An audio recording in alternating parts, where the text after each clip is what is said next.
right, we're over at my daughter's today with all the family, and everybody's brought something, and we've got chicken, KFC chicken here. There's that. Then I made some appetizer. This is green pepper filled with cream cheese and wrapped in bacon and baked in the oven.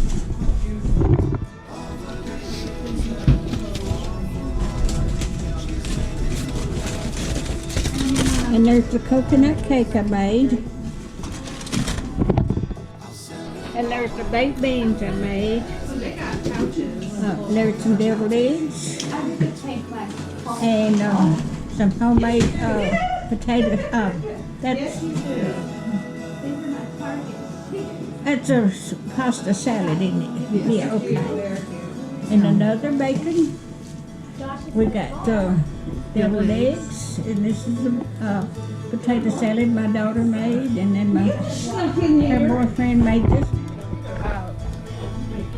pasta salad, and then my daughter cooked some corn.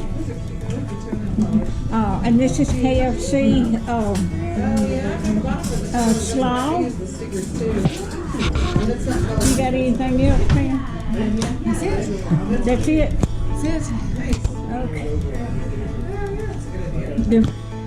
But that's what we're going to do. I'm not going to take anybody's picture.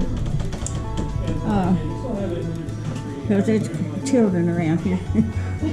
All right. If you like my videos, just like, share, and subscribe, and hit that little bell when you want to be notified when I got another video coming out. Thank you so much for watching. Have a nice Memorial Day.